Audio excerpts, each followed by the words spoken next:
Please subscribe, it helps a lot. Night owned most of December in Whitehorse. Daylight arrived late, stayed briefly, then slid away, leaving street lamps and porch bulbs to do the work of small suns. Snow sat in thick layers along roadsides and rooftops, packed by tires into gray ridges at intersections. Sound carried differently in winter. Footsteps crunched, doors thumped shut, voices stayed low, as if the cold listened. Mason stepped off the bus with a duffel digging into his shoulder. Cold air pressed into his lungs, sharp enough to demand attention. He paused at the edge of the platform and looked out toward town. Whitehorse stood familiar in outline, unfamiliar in feeling. A line of lights traced a storefront window across the street. Another strand wrapped a lamppost, red and green bulbs blinking at their own pace. Holiday music drifted out each time the grocery door opened, thin and tinny, then vanished. He kept his gaze steady and refused the urge to turn around. Returning brought a kind of exposure he spent years avoiding. He could handle airports, new cities, strangers asking nothing personal. Whitehorse carried names. Whitehorse carried silence with a history. His phone vibrated. A message from his mother appeared on the screen. Text when you're in town. Driveway needs shoveling. Soup on the stove. Mason typed back a short reply, then slid the phone into his pocket. Soup sounded safe. Shoveling sounded useful. Useful meant no questions. He walked through town with his hood up, breath fogging the air. Houses sat half-buried behind snowbanks.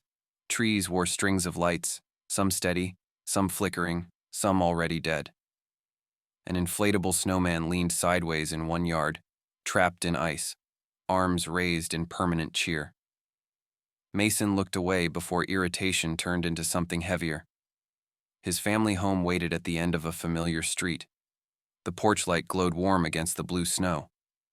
Mason climbed the steps and knocked, even though he carried a key. He wanted the sound to announce him. He wanted a moment to prepare. His mother opened the door fast, as if she stood behind it already. Heat rolled out. The scent of onions and broth filled the entryway. She grabbed him in a hug without asking permission, arms tight around his shoulders. Mason let it happen, arms hovering before he returned it. Her hair smelled of shampoo and cooking steam. "You made it," she said into his coat. "Yeah." His voice came out rough from cold air. His father appeared behind her, taller, older, mouth set in a line meant to be neutral. He clapped Mason's shoulder once, then took the duffel. "Bus on time?" "Close enough." Inside, the house felt smaller than memory. The hallway narrowed. The ceiling seemed lower. A Christmas tree stood in the living room corner, lights glowing, ornaments spaced across branches with care. Mason recognized the paper star he made in grade school, still folded at the tips. A glass ball reflected his face in curved distortion, cheeks pale from cold, eyes tired. His mother pointed toward the kitchen. "Eat something. You look hungry." Mason moved through motions. Boots off, coat hung, hands washed, bowl filled. He listened to talk about weather, neighbors, road conditions. He answered with short phrases. He kept his tone light and his eyes attentive. He performed the role of son returning for the holidays because performance came easier than sincerity. Later, alone in his old room, Mason sat on the edge of the bed and stared at the window. Darkness pressed against the glass. His reflection floated in it, faint and unsteady. He studied his own face, searching for the boy who left at 17. He found only traces, set around the mouth and eyes. Sleep came slowly. He lay still, listening to the house settle and the furnace click. He thought of a year not spoken aloud. He thought of a name he avoided, because naming made memory sharper. He kept telling himself he could leave again soon. A week, maybe less. Enough time to satisfy his parents, enough time to smile at a few neighbors, enough time to pretend the past remained sealed behind distance. Morning arrived in thin light. He woke late, then helped shovel the driveway. Cold numbed his hands through gloves, and the repetitive scrape of the shovel felt honest. His mother pressed a grocery list into his palm after lunch. "Take the truck," she said. "Pick up bread, eggs, oranges. I want real food in this house. Mason drove into town. He parked beside the grocery store and sat for a moment with both hands on the steering wheel. People moved in and out through the sliding doors. A parent adjusted a child's hat. A man carried a bag of dog food against his chest. Someone laughed, then pulled the sound back quickly. Mason climbed out, pulled his hood tighter, and walked toward the entrance. He saw Elijah near a truck in the lot. Recognition struck before certainty. A tall figure in a knit beanie bent over a cardboard box in the bed of the truck, moving with quick efficiency. He straightened and turned, and Mason stopped without deciding to. Elijah's face came into focus, older and sharper than memory, yet still unmistakable. Dark brows, clear eyes, a mouth held in careful restraint. Elijah looked at him and did not smile. His gaze held steady, then softened at the edges. "Mason," Elijah said. No question, no greeting filler. Mason's name carried weight.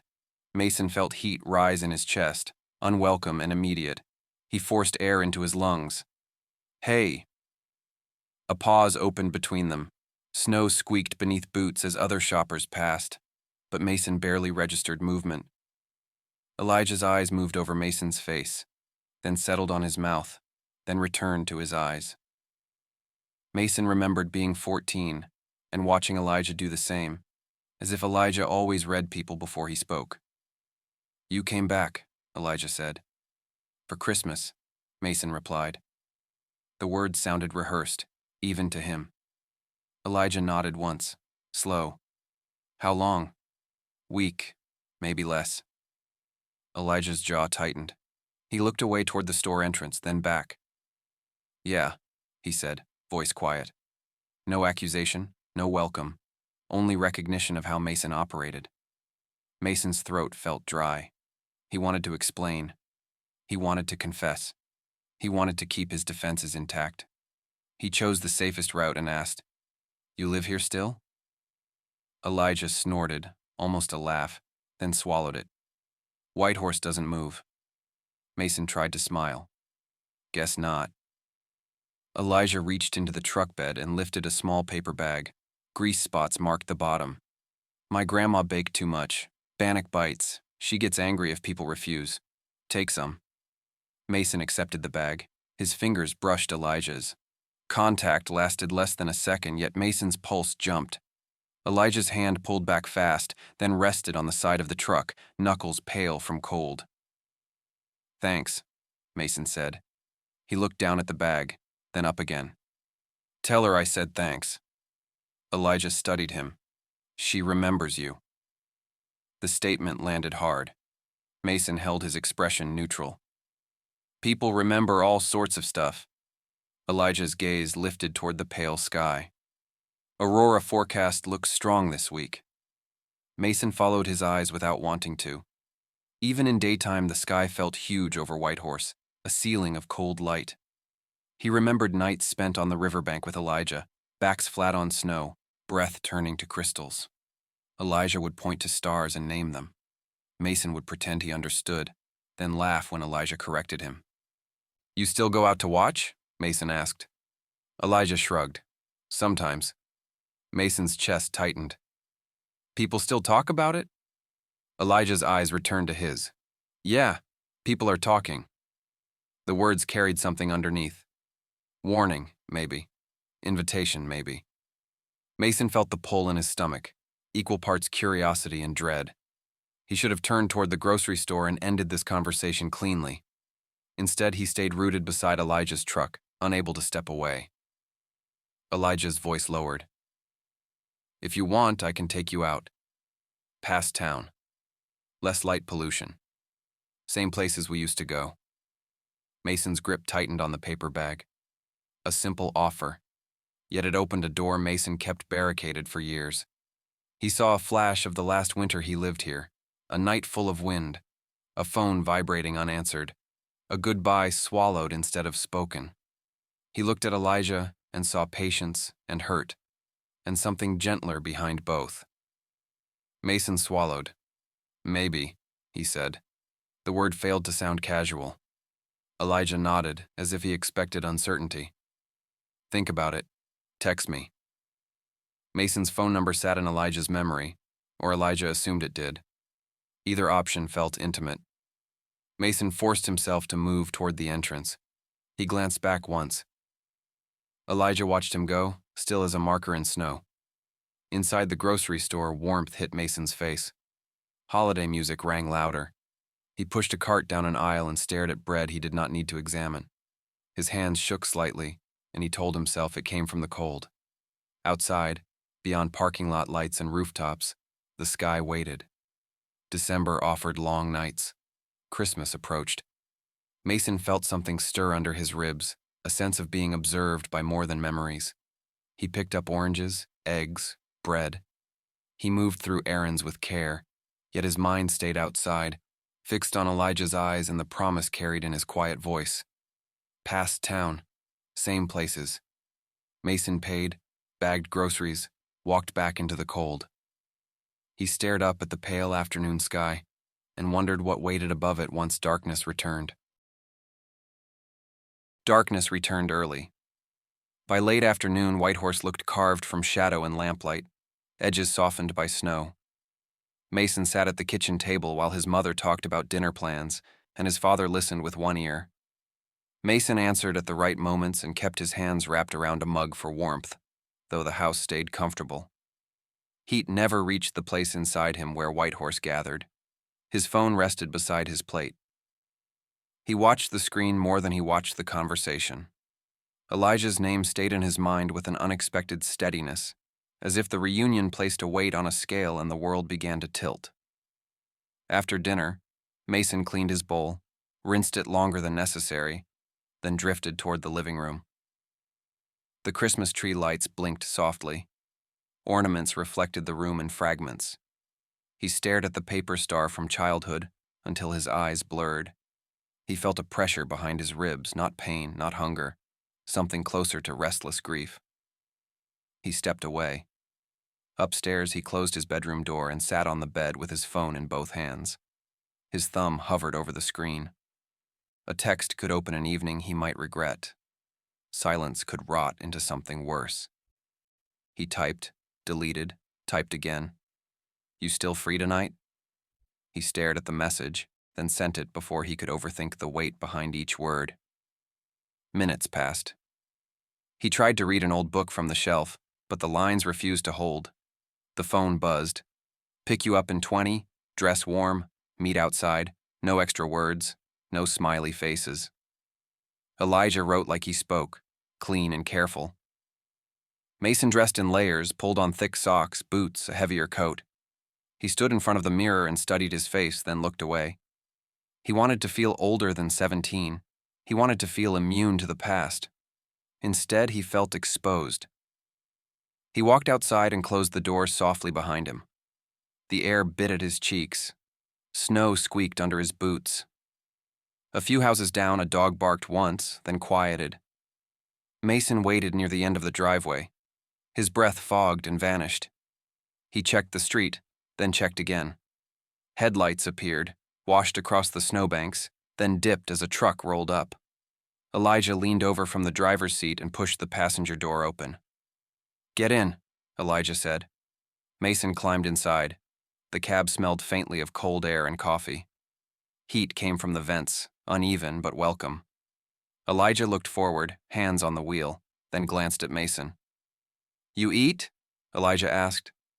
"Yeah." Elijah nodded and pulled away from the curb. No small talk about work or weather. The silence felt intentional, a space where the unsaid parts pressed closer. Mason watched streetlights slide past, watched Whitehorse shrink behind them as they turned toward darker roads.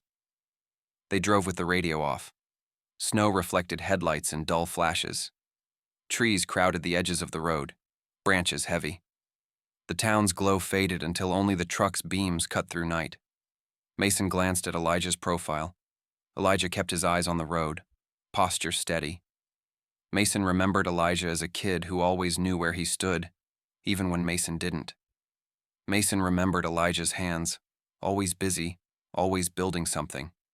Now those hands looked older, longer, veins visible at the wrists. "You do tours?" Mason asked, because silence began to feel dangerous. Elijah's mouth tightened. Sometimes, people pay for photos. Mostly they pay to feel something. Mason's pulse shifted. He stared at the road ahead. You sound like you don't like it. Elijah breathed out. I like the sky. I don't like promises. Folks arrive expecting the world to arrange itself for them. Mason swallowed. He thought of his own return. He arrived expecting time to behave, expecting memory to stay locked away. He wanted to tell Elijah he understood. He stayed quiet. Elijah turned onto a narrower road. Snowbanks rose higher. The truck climbed, then leveled. A pullout appeared ahead, open and dark. Elijah parked and killed the engine. Silence settled, thick and immediate. Without the hum of the truck, the world outside sounded distant. Mason heard his own breath. He heard the faint tick of cooling metal. Elijah reached into the back seat and pulled out a thermos and 2 metal cups. He poured without looking at Mason. Coffee, Elijah said. Mason took the cup. The heat warmed his fingers through gloves. Thanks. Elijah nodded toward the windshield. Wait a minute. Eyes adjust. Mason stared into the dark. At first, he saw nothing beyond the edge of the headlights' glow. Then, gradually, stars emerged. White points scattered across black. The sky looked endless, sharp with winter clarity. Mason felt his chest loosen for the first time since arriving. I forgot it looked like this, he said. Elijah watched the sky with his chin tilted up. People forget fast. Mason wanted to ask why Elijah sounded hurt. He wanted to ask if Elijah resented him. He did not trust himself to handle the answer. Minutes passed. The stars grew brighter. Mason's eyes adjusted until he could see the faint outline of hills, the pale suggestion of snowfields beyond the pullout. Then a thin green haze formed near the horizon. Mason leaned forward. Is that it? Elijah's voice stayed low. Yeah. The green band brightened, then softened. It moved in slow waves. Mason watched, caught between awe and disbelief. He thought of childhood nights, Elijah pointing upward, Mason pretending he understood the science. He never felt the sky reach for him back then. Now it felt attentive. Elijah opened his door. Cold air rushed in. Come on, he said. Mason hesitated, then followed. The cold hit his face hard, stole breath. He stepped onto packed snow. The truck stood behind them, dark and quiet, a small shelter in a wide world. Elijah walked several paces away from the pullout, away from any stray light. Mason followed, boots crunching. The air smelled clean, sharp. Stars glittered overhead. The green haze sharpened into ribbons, faint and trembling. Mason stared upward. The aurora shifted, gathered, then stretched. A ripple passed through it, subtle at first, then clearer. The green turned brighter, edged with pale white. Mason felt a strange pressure in his ears, a sensation close to altitude changes. Yet they remained near town. He swallowed, but the feeling stayed. Elijah stood beside him, shoulders squared, gaze fixed on the sky. Don't stare only at the center, Elijah said. Use your side vision. Helps, Mason tried. The aurora deepened, spread across more of the sky. It looked alive, not in a cute way, in a way that made Mason's skin tighten under layers. A whisper reached him. Soft. Close. Mason. He froze. The voice did not come from Elijah. Elijah remained still, eyes upward. Mason turned his head slowly, scanning the dark. No one stood near them. No headlights, no footsteps. Only snow, trees, sky. His pulse jumped. He forced himself to breathe evenly. Elijah glanced at him. What? Mason opened his mouth, then closed it. He could say he heard his name, and Elijah might laugh, or Elijah might look at him with pity, or worse, Elijah might look at him with recognition. It's nothing, Mason said, voice tight. Elijah's gaze held on him longer than comfort allowed. Okay, Elijah said, though the word carried doubt. The aurora brightened again. Ribbons stretched overhead, then folded. The green deepened into something richer, almost dense. Mason watched, entranced, unsettled. The whisper returned. Mason. This time it sounded nearer. It carried a tone Mason recognized without allowing himself to identify it. Familiar, tender. He felt his stomach turn, not with nausea, with longing. He took one step forward without deciding to. Snow crunched under his boot. Elijah's hand snapped out and caught Mason's sleeve. Fingers closed hard through thick fabric. "No," Elijah said. Mason jerked, startled. "What are you doing?" Elijah pulled him back a half step. "You don't walk toward it." Mason stared at him. "Toward what?" "It's light." Elijah's eyes looked darker in the starlight, serious and tight. "People say Christmas week makes it thin. Sky does strange things." Mason felt anger rise, quick and defensive. "You sound superstitious." Elijah's jaw flexed. "Call it anything you want." Mason yanked his sleeve free. "I'm not a kid." Elijah's voice dropped. "I know." The whisper stopped. The aurora flickered, dimmed slightly, then brightened again, as if reacting to tension between them. Mason forced himself to look upward. The sky moved in slow waves, beautiful and unsettling. He tried to ground himself in science, charged particles, Earth's magnetic field, atmosphere.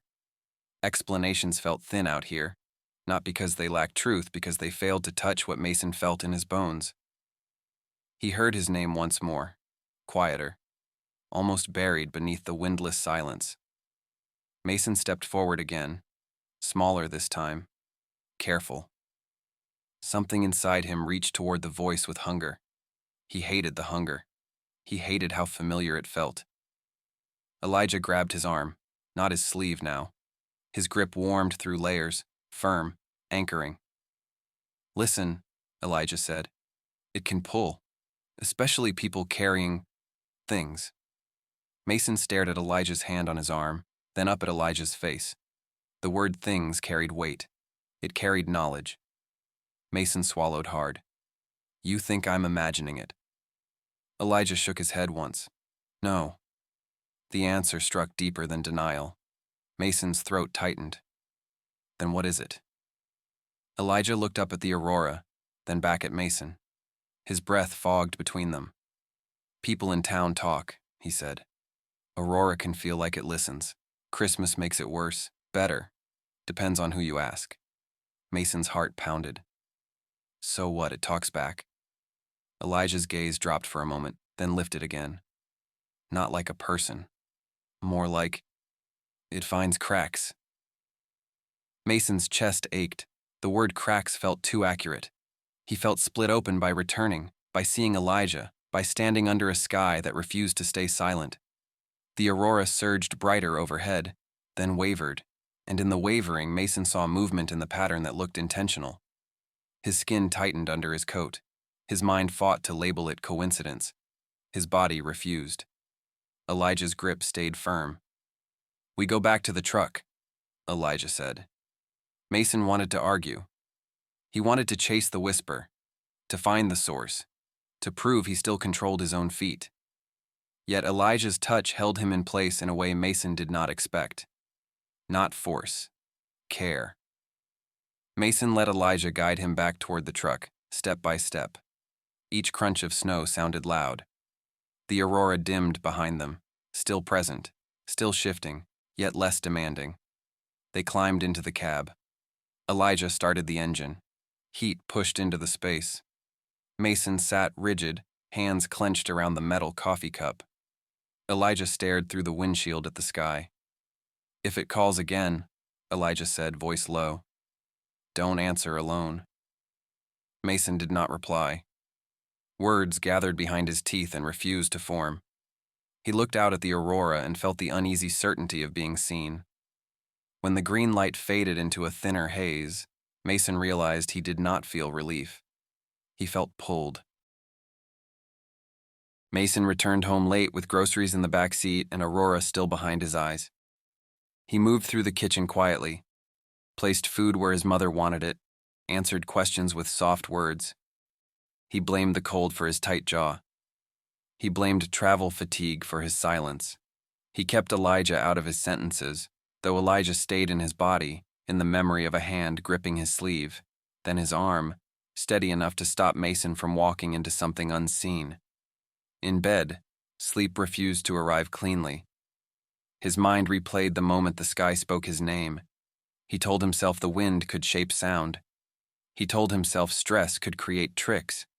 Yet Whitehorse offered no wind near the pullout. Silence ruled. The voice sounded close, careful, familiar in a way Mason could not afford to name. He stared at the ceiling until his eyes burned. When he finally drifted off, dreams came in fragments. Green light, snow. A voice speaking his name again, softer, nearer, almost affectionate. He woke before dawn with his heart racing and his hands cold, as if he spent hours outside. Morning brought thin daylight and a kitchen full of ordinary noise. His parents moved through routines. His mother asked him to help carry decorations from the basement. Mason said yes because yes required no explanation. He climbed stairs with boxes in his arms, carried Garland into the living room, untangled lights. His hands stayed busy. His mind stayed elsewhere. His phone buzzed near noon. "You okay?" 2 words, no punctuation. Elijah's voice lived inside them. Mason stared at the screen. He typed, erased, typed again. "Yeah, sorry. Didn't sleep much." He sent it, then immediately regretted admitting anything. Admitting weakness invited questions, and questions invited truth. A reply arrived fast. "Want coffee? Downtown." Mason felt a jolt of relief, then fear. Coffee meant facing Elijah in daylight, where explanations demanded less superstition and more honesty. Coffee also meant seeing Elijah again. Mason wanted both. He told his mother he would meet an old friend. His mother's face softened. She looked relieved in a way Mason disliked. Relief meant she wanted this reunion to heal him. Mason did not trust healing. Healing came with exposure. He walked downtown with his hands shoved into his pockets. Snow glittered in pale sun. Traffic moved slowly. A few tourists snapped photos of the river, bundled in bright coats. Mason kept his gaze forward, but his attention stayed tuned for Elijah in every passing figure. Elijah waited outside a small cafe near Main Street, leaning against the wall, beanie pulled low, hands wrapped around a to-go cup. He looked up when Mason approached, eyes narrowing against light. For a second, he looked younger, like the boy who once waited after school with a skateboard and a steady grin. Then his expression shifted into something guarded. Mason stopped a few feet away. "Hey." Elijah held out a second cup. "Black. Unless you changed." Mason took it. Heat seeped into his fingers. "Still black." Elijah nodded, as if he stored the information with relief. They stood in silence while people passed behind them. Mason felt the urge to fill space with apology, yet apology felt too large for daylight. Elijah spoke first. "You heard it." Mason's breath caught. He tried to keep his face neutral. "Heard what?" Elijah's eyes stayed fixed on his. "Your name." Mason's throat tightened. Denial sat on his tongue, but it tasted false. He looked away toward the street, toward a pickup truck idling at a stop sign. "I don't know what I heard." Elijah took a slow sip from his cup. "Okay." The calm response unsettled Mason more than argument would.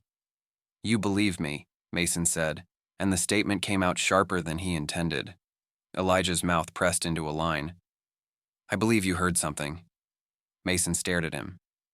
"And you think it means something."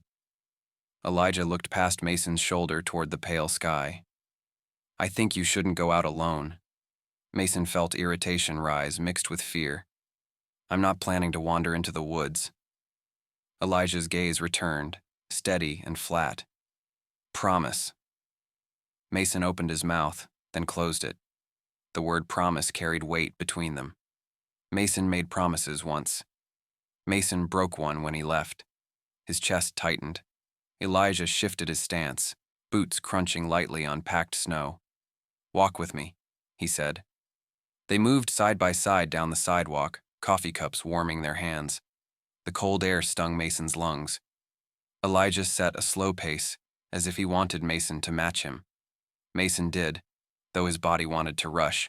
Rushing once helped him survive. They passed shop windows filled with ornaments, knit hats, candles. Christmas colors glowed behind glass.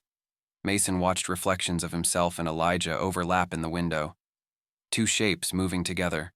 He felt a strange grief at the sight, because it looked right, and rightness felt dangerous. "You been out since last night?" Mason asked. Elijah shook his head. "No, I watched the forecast." "You always talk about it like a schedule," Mason said. Elijah's lips twitched. "Weather does what it wants. Aurora does what it wants." Mason swallowed. "And people?" Elijah glanced at him. "People pretend they do." The words landed hard. Mason looked down at the snow under his boots. He thought about the moment his feet moved toward the voice without permission. He thought about how easily his body betrayed him. They reached a corner near the river.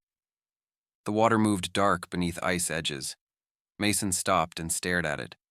He remembered walking here with Elijah at 15, throwing pebbles, laughing at nothing, sharing silence without fear. Silence now felt loaded. Elijah stood beside him. Close enough Mason felt warmth through layers. "You look tired," Elijah said. Mason gave a short laugh. "Jet lag." Elijah watched him.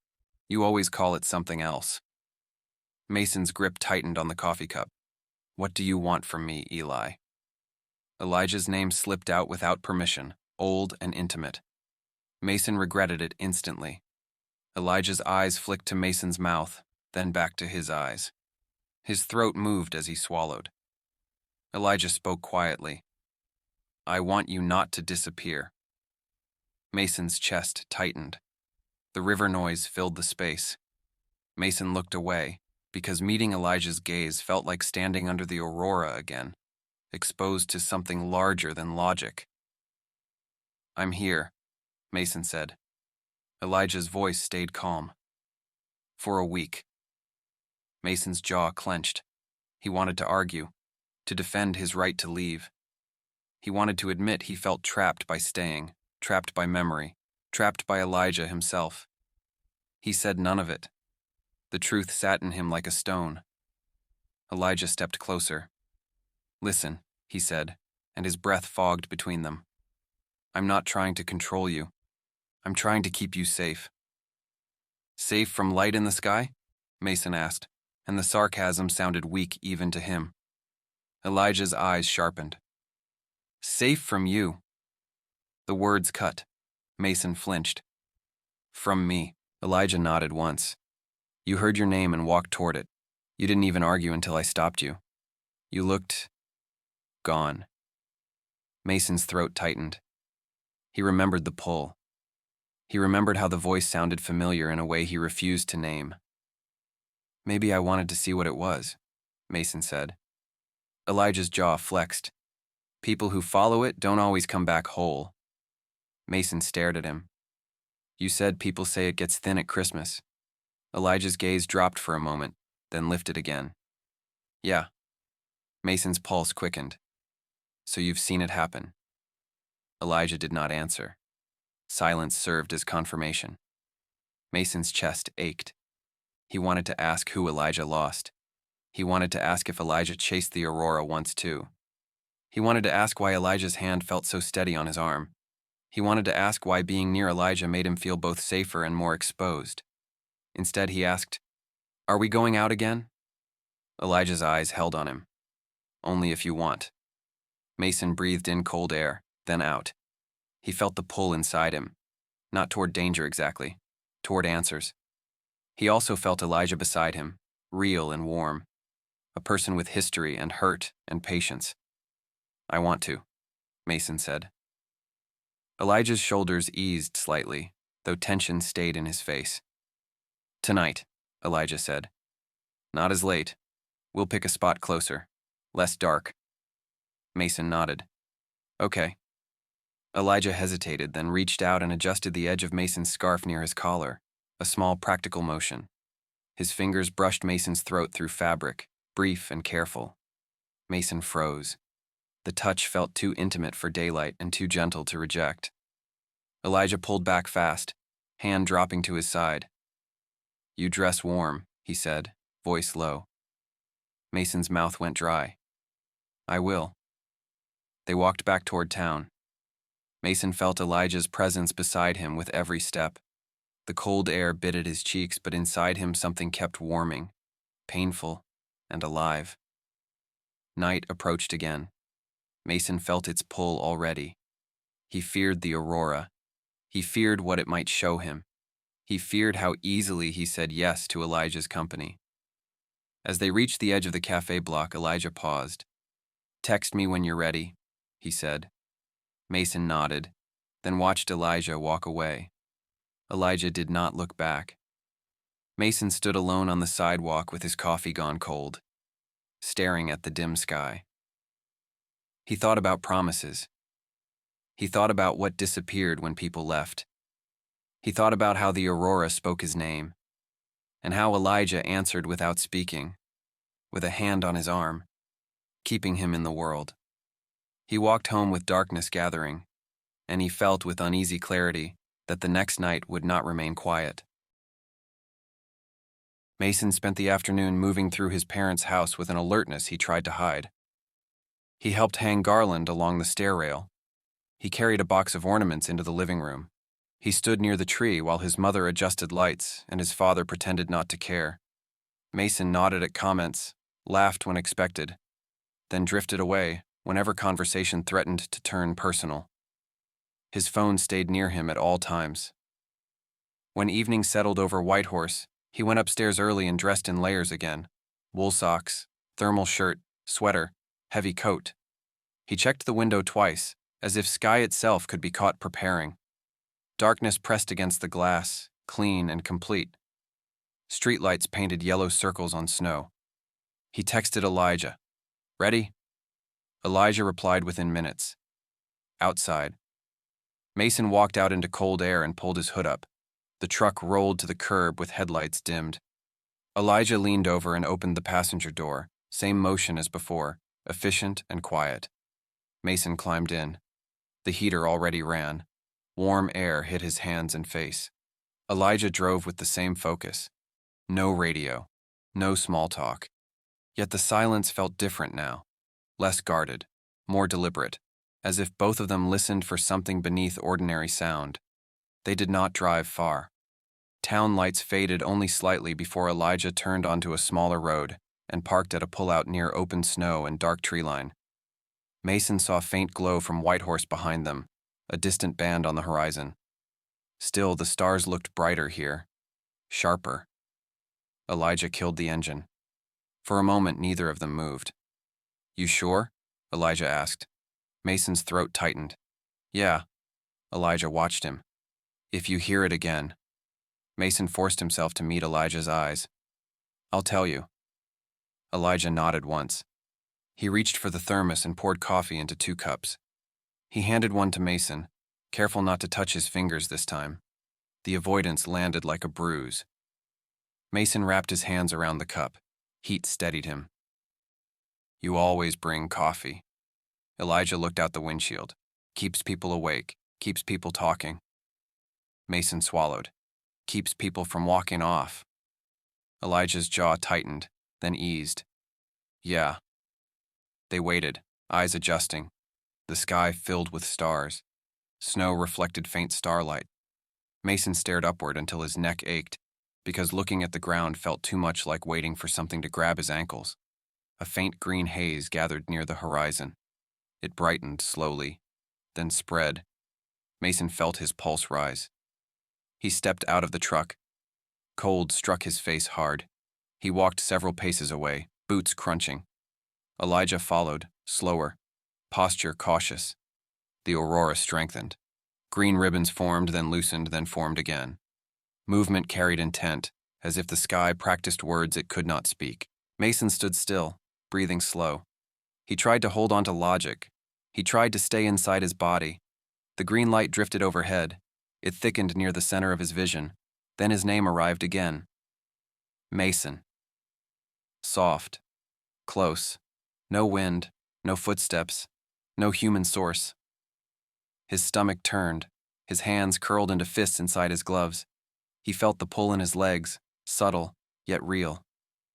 Elijah moved closer. "You heard it," Elijah said. Mason nodded once, unable to speak. Elijah reached out, then stopped short of touching him. His hand hovered near Mason's sleeve, a question without words. Mason's voice came out low. "It sounds like someone." Elijah's throat moved as he swallowed. "Yeah." Mason's eyes stayed on the sky. The green rippled. A pale white edge formed along one ribbon. It looked almost like a seam. "What does it want?" Mason asked. Elijah answered after a pause. "It wants you to step closer." Mason's breath caught. "How do you know?" Elijah looked away toward the tree line, then back toward Mason. His face looked tense, older than 23. "I know because it did it to me." Mason turned his head fast. "When?" Elijah's gaze stayed fixed on the aurora, as if eye contact might break his control. "One Christmas," Elijah said, "after someone died." Mason's chest tightened. He wanted to ask who. He feared the answer because names meant Mason might have to offer his own. Elijah continued. "I went out alone. I thought I wanted quiet. I thought I wanted air. Then it started moving like it knew me. Then it started calling." Mason watched Elijah's face. Elijah spoke with restraint, as if he rationed each word. "It didn't sound like a stranger," Elijah said. "It sounded like the person I wanted back." Mason's stomach dropped. He felt cold in his throat. The aurora overhead brightened, then softened, reacting to emotion in a way Mason could not deny anymore. Elijah's voice tightened. "I walked toward it, not because I believed in ghosts, because grief makes a person stupid. Grief makes a person brave in the worst way." Mason stared at the snow at his feet, then back up at the sky. He heard his name again, quieter. His heart hammered. Elijah lifted his hand and finally gripped Mason's sleeve, not hard, firm enough to keep Mason grounded. "It isn't free," Elijah said. Mason's mouth went dry. "What isn't?" "Elijah," Mason said, and the name came out rough. He tried again. "What isn't free?" Elijah exhaled. "Whatever it offers." Mason's voice shook. "Offer. Like what?" Elijah's grip tightened. "A moment, an answer, a goodbye. Whatever you didn't get." Mason stared at Elijah, then back at the sky. The green ribbon thickened again near the center. Mason felt his body lean forward without permission. He pulled himself back. "And the cost?" Mason asked. Elijah's eyes narrowed slightly as if he weighed whether to tell him. Then he spoke. "It takes something from you. Not money, not blood. Something quieter." Mason swallowed. "A memory." Elijah nodded once. "Or a lie you keep telling yourself. Something you use to survive." Mason's pulse pounded. A memory missing could feel like mercy. It could also feel like theft.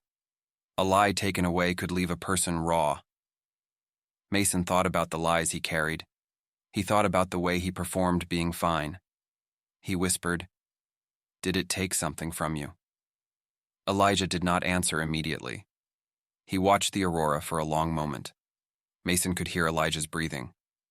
He felt Elijah's grip on his sleeve, steady, almost tender. Elijah spoke quietly. "I stopped myself. I turned back. Yet it still took something. Not all at once. Over time." Mason's throat tightened. "What?" Elijah's eyes flicked toward him. In starlight, his gaze looked tired. "I stopped talking about it. I stopped telling people how close I got. I told myself I made it out clean." Mason felt his chest ache. "So it took your honesty." Elijah's mouth tightened. "Or I handed it over." The aurora brightened overhead, then dimmed. Mason heard his name again, and this time the voice carried a warmth Mason could not tolerate. It sounded like a hand on his shoulder. It sounded like forgiveness Mason did not earn. Mason's eyes stung. He blinked hard. "I hate it," he said. Elijah's grip softened slightly. "Yeah." Mason's voice broke. "It feels like it knows what I miss." Elijah stepped closer. Close enough Mason felt warmth through Elijah's coat.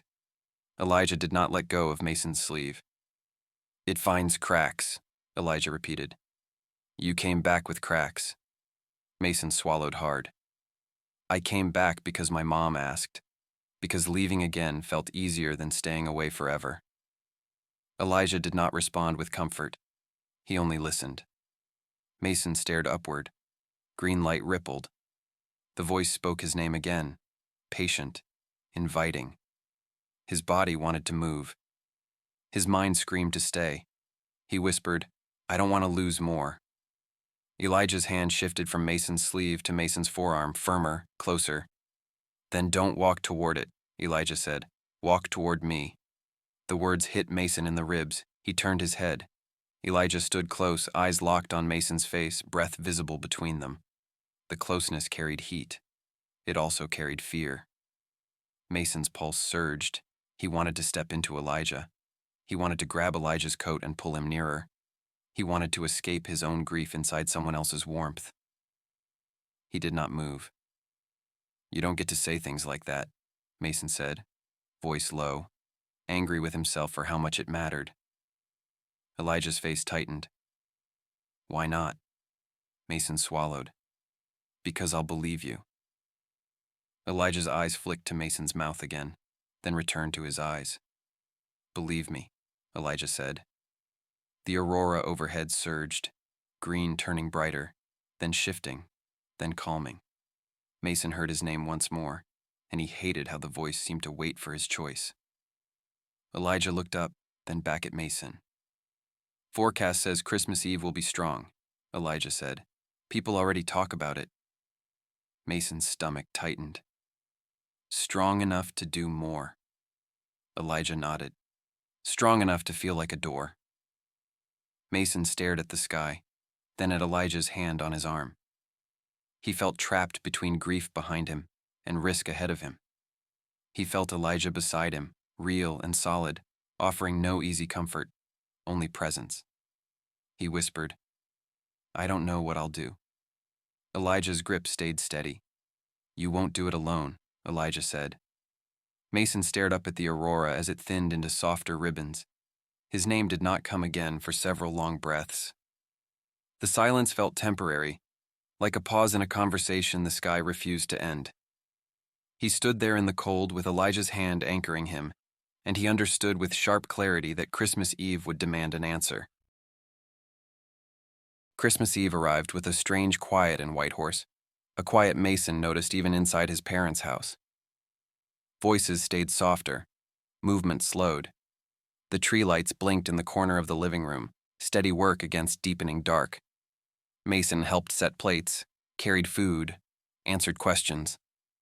He smiled when his mother looked at him too long. He listened when his father talked about road conditions and weather. Mason kept his mind on practical things because practical things obeyed rules. Yet the sky waited outside, and Mason felt it waiting. He checked his phone more than once. No new messages. Elijah did not push. Elijah never pushed. Elijah offered, warned, then left space. Mason hated the space. Space gave the aurora room. After dinner, Mason stood in the hallway and pulled on his coat. His mother asked where he was going. "Out with Elijah," Mason said. His mother's face softened again, the same expression from earlier in the week, full of hope Mason could not carry for her. She nodded and told him to be careful. Mason stepped outside. Cold air struck his face. Darkness filled the street. Christmas lights glowed behind windows. Snowbanks shone faintly under street lamps. Mason walked to the end of the driveway and waited, hands buried in his pockets, heart beating too fast. Headlights appeared. Elijah's truck rolled up. The passenger door opened. Mason climbed in. Warm air hit him. Elijah looked forward, hands on the wheel, then glanced over. "You still want to go?" Elijah said. It sounded like a question and a warning. Mason swallowed. Yeah. Elijah nodded once and pulled away from the curb. No radio, no chatter. The silence felt purposeful, as if both of them tried not to wake something. They drove out past town, farther than the earlier pullouts. White horse lights faded into a distant glow. Trees rose black on both sides. The road narrowed and curved. Snow reflected headlights in brief flashes. Mason watched Elijah's hands on the wheel. Steady, controlled. He remembered those hands adjusting his scarf, gripping his sleeve, holding him back from taking a step he did not understand. Elijah parked at a wide turnout bordered by open snowfield and tree line. He killed the engine. The world fell silent. Mason stared through the windshield at the dark sky. Stars scattered overhead. A pale green haze already lingered near the horizon, faint, yet present, like a promise kept in reserve. Elijah spoke softly. Stay close. Mason nodded. His throat felt tight. They stepped out. Cold struck harder here, away from town. Mason's breath fogged thickly. Snow crunched under boots. Elijah walked several paces, then stopped. Mason followed and stood beside him. Their shoulders nearly touched. The aurora brightened. Green ribbons formed higher, wider, spreading across the sky with slow certainty. Movement grew stronger, more confident, as if the sky no longer needed to test whether Mason watched. The green deepened. Pale edges appeared. A faint shimmer ran through the light. Mason felt pressure in his ears. He swallowed. It remained. Elijah shifted closer. Mason sensed Elijah's presence before he felt touch. Elijah's hand hovered near Mason's arm, ready. The aurora surged. Green swept overhead, thickening into bands and curtains. A brighter arc formed above the tree line. The light moved in waves, folding and unfolding. Mason stared upward, unable to look away. Awe fought fear inside him. Fear gained ground. Then the voice returned. Mason! Clearer now, closer. Mason froze. Cold bit at his face, yet his skin felt hot beneath layers. His stomach turned. The voice carried warmth and familiarity, a tone Mason recognized in his bones. He whispered, No. Elijah turned his head slightly. Don't answer. Mason clenched his jaw. He kept his eyes on the sky. The aurora pulsed as if reacting to Elijah's warning.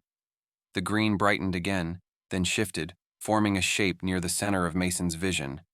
A seam, a thinning, a place where light looked deeper. The voice came again, patient.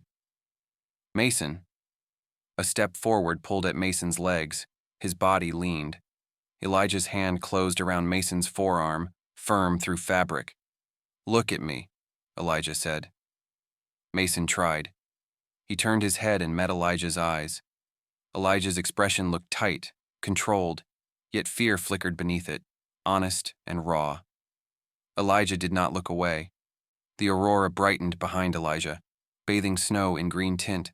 The light made Elijah's face look strange, otherworldly, yet Elijah remained real.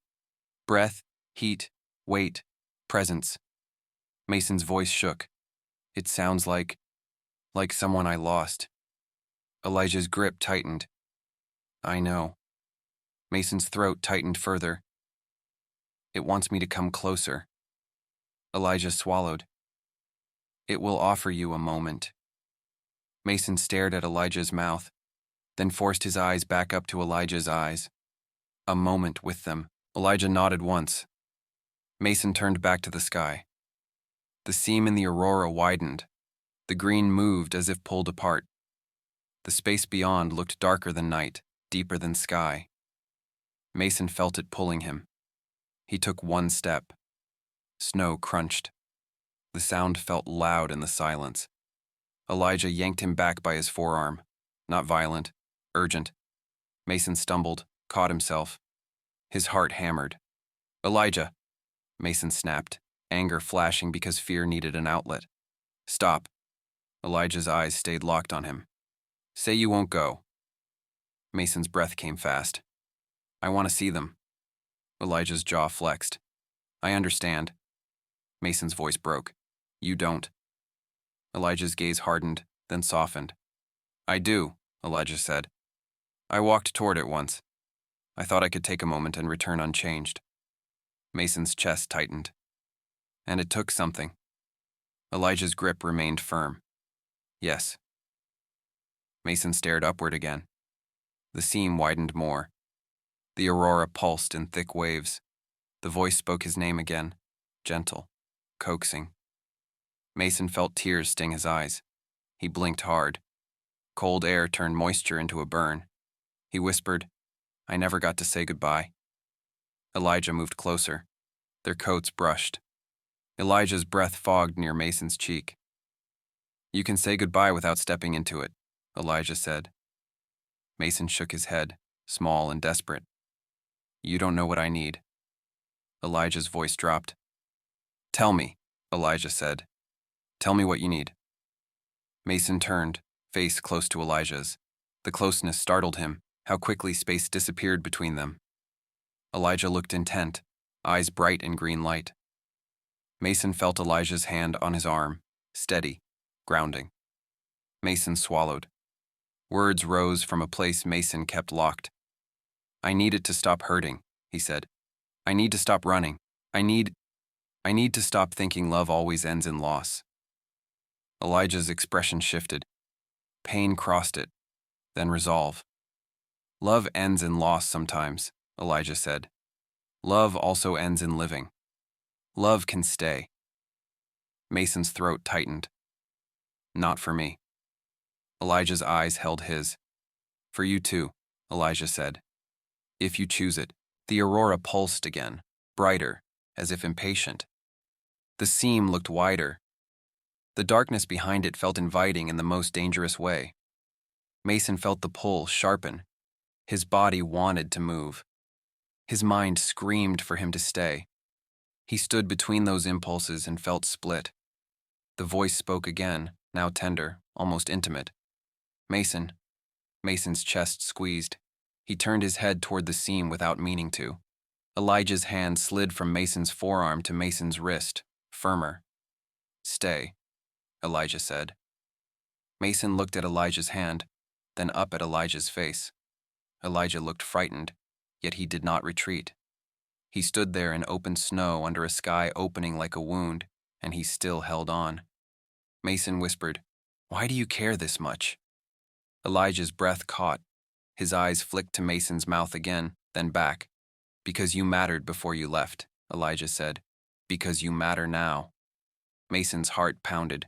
The words landed with weight. Mason felt something inside him shift, a piece of his defenses cracking. He imagined stepping into the seam and receiving a moment with the person he lost. He imagined the cost afterward, the missing memory, the stolen lie, the emptiness left behind. Then he imagined walking back into town alone, guilt lighter yet life still hollow, still distant from everyone living. He looked at Elijah. Elijah stood close, alive, warm, solid. Elijah waited without demand, offering no easy fix, only himself. Mason made a decision with a clarity that hurt. He turned away from the seam. The movement felt like tearing something loose inside his chest. The voice called again, urgent now. Mason did not answer. He faced Elijah instead, eyes burning. I can't lose more, Mason said. Elijah's expression softened. Then don't. Mason reached up, grabbed Elijah's coat near the collar, and pulled him closer. Elijah inhaled sharply.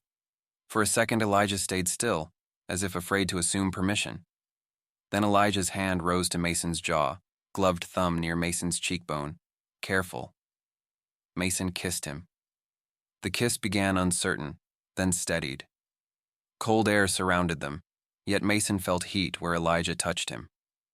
Elijah kissed back with restrained hunger, as if he spent years holding it in. Mason felt Elijah's hand slide behind his neck, drawing him closer, anchoring him. Above them, the aurora surged once more, then changed.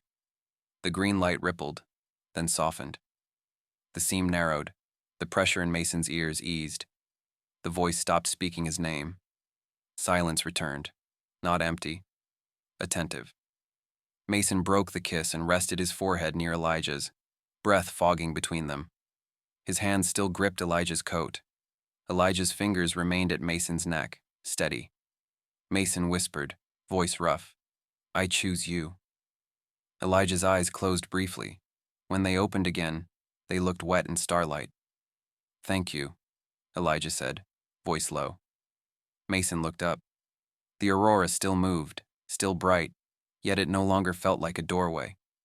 It looked like light again, wild and beautiful, no longer reaching for him. He stood in the snow with Elijah's hand in his, heart racing, grief still present, yet his feet remained on the ground. For the first time since returning, Mason did not feel pulled away from life. He felt held inside it. Morning arrived late on Christmas Day, pale light seeping through cloud cover and reflecting off snowbanks until Whitehorse looked washed in soft gray. Mason woke with his body heavy and his mind strangely quiet. For a moment he did not remember where he stood in time. He lay still and listened. The house made familiar sounds. Furnace cycling, a cupboard door closing downstairs. His mother's footsteps, careful, as if she tried not to wake him. The tree lights blinked through the crack beneath his bedroom door, a faint rhythm from the living room. Mason sat up slowly. His throat felt dry. His lips still held the faint memory of Elijah's mouth, warmth against cold air, a decision made without bargaining. Mason pressed his fingers to his mouth, then dropped his hand, embarrassed by the gesture even while alone. He swung his legs over the side of the bed and waited for a rush of panic. He expected guilt to hit him for turning away from the seam in the sky. He expected grief to sharpen, as if punishment followed choice. Instead, a calm sat inside him, unfamiliar and steady. Mason stood and crossed to the window. Outside, the street looked untouched except for a narrow path cut through snow. Christmas lights still glowed on a few houses, faint in daylight. The sky stayed blank. No green, no whisper. He searched his mind for the sharp memory Elijah warned about. The worst piece. The image Mason kept locked away in order to function. He reached for it the way a tongue returned to a sore spot. He found an empty space. The emptiness did not feel like ignorance. It felt like a page torn clean from a notebook. Edges smooth, no paper scraps left behind. Mason knew something belonged there. He could sense its shape. He could sense the weight it once carried. Yet the details refused to arrive.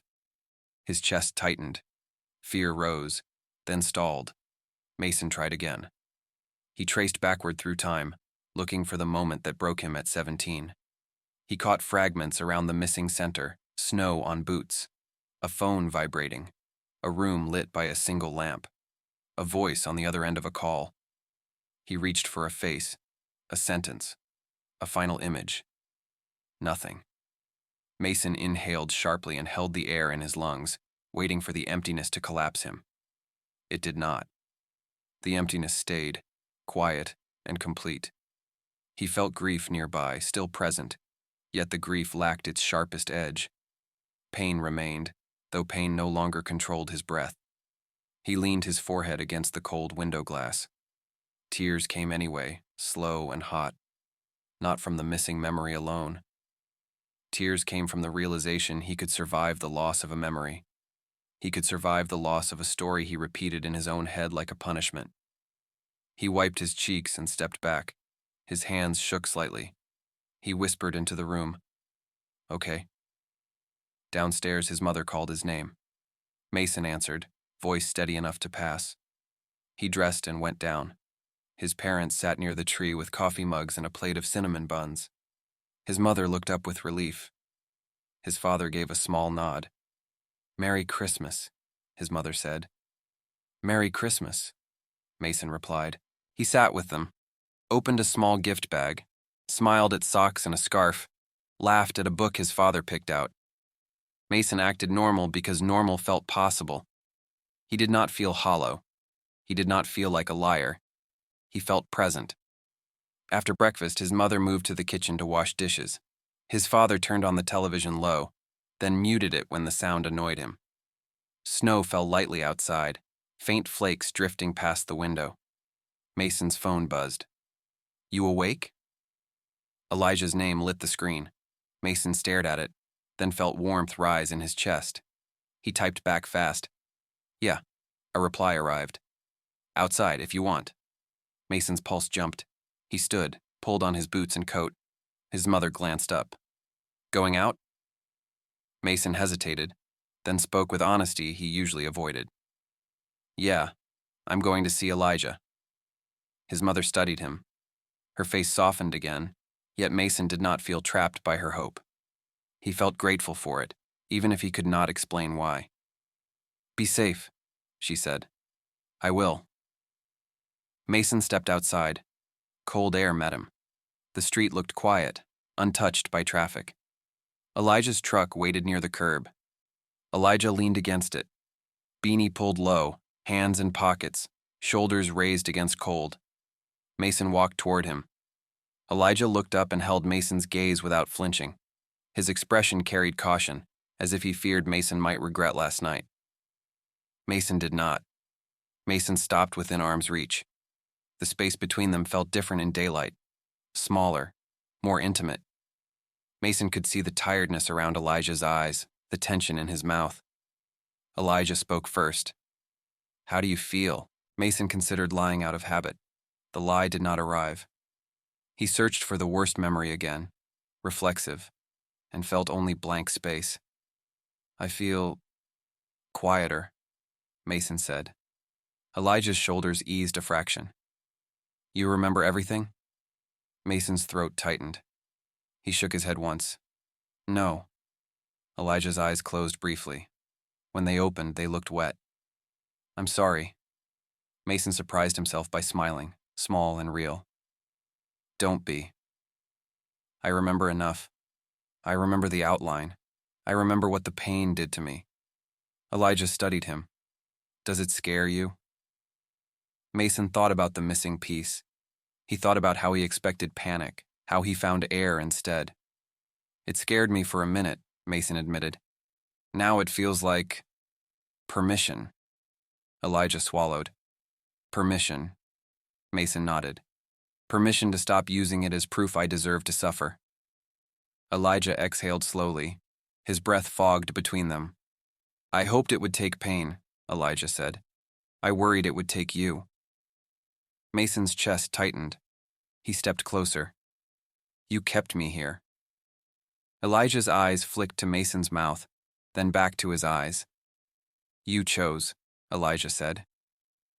Mason reached out and touched Elijah's sleeve near the wrist, careful. Touch in daylight felt bolder. "I chose," Mason repeated. "I'm choosing again." Elijah did not move away. His hand came out of his pocket and covered Mason's gloved fingers. Warmth traveled through layers anyway, as if heat carried intent. They stood like that for several breaths. Quiet street around them, snow drifting. Mason looked past Elijah toward the sky. Daylight flattened everything, yet Mason felt last night's sky still present behind it, waiting for night to return. He wondered if the aurora would come again. He wondered if the voice would try once more. He looked at Elijah. "Will it come back tonight?" Elijah followed his gaze, then looked back at Mason. "Probably," Elijah said. "Sky does what it wants. And the calling," Mason said. Elijah's jaw tightened. "I don't know." Mason felt fear stir, yet the fear did not rule him. He held Elijah's hand and felt his own feet on packed snow. "If it calls," Mason said, voice low, "I won't go alone." Elijah's eyes softened. "Good." Mason hesitated, then spoke the thought that kept circling. "I told you I'd stay a week," Mason said. "Maybe less." Elijah watched him without expression, yet Mason saw hope trying not to show itself. Mason continued, forcing honesty past old reflex. "I don't want to run again. Not from you. Not from this place. Not from what I feel." Elijah's breath caught. "So what do you want?" Mason looked toward his parents' house down the street, then back at Elijah. He thought about obligation. He thought about leaving. He thought about how he built a life on distance, believing distance meant control. He thought about the missing memory, the pain no longer sharp enough to command him. "I want to stay longer," Mason said. "Not forever. Not as a promise I can't keep. Longer than my fear allows." Elijah nodded once, slow, as if he accepted the boundary and the courage inside it. "Okay," Elijah said. "Longer works." Mason stepped closer again and kissed Elijah, brief and certain. Cold air surrounded them. Snow fell lightly. Elijah kissed back with restrained relief, hand tightening around Mason's fingers. When Mason pulled away, he felt his own breath, steady. He felt the world holding together. That night arrived again, as it always did in December. Mason stood outside later with Elijah, closer to town, closer to shelter, following the plan Elijah promised. The sky cleared, stars sharpened. A faint green haze appeared at the horizon. The aurora returned, softer than Christmas Eve, ribbons moving with quiet grace. Mason watched it with unease, yet also with a new kind of respect. The sky looked alive. It did not feel hungry. No voice spoke his name. Mason exhaled slowly. He turned toward Elijah, who stood beside him, shoulders brushing. "It's quiet," Mason said. Elijah nodded. "Maybe it heard you." Mason looked up again. Green light drifted across black sky, beautiful without threat. He felt grief still present in him, yet grief no longer felt like a hook pulling him away from living. He felt love beside him, new and old at once, built from shared history and the hard work of returning. Mason threaded his fingers through Elijah's glove. Elijah squeezed back. Mason did not feel cured. He did not feel finished. He felt awake. Under the aurora, Mason understood something simple and heavy. A person could lose parts of a story and still remain whole. A person could choose the living and still honor the dead. Love could ask for courage without demanding sacrifice. The aurora shifted, then thinned, then returned in faint waves. Mason stayed where he stood.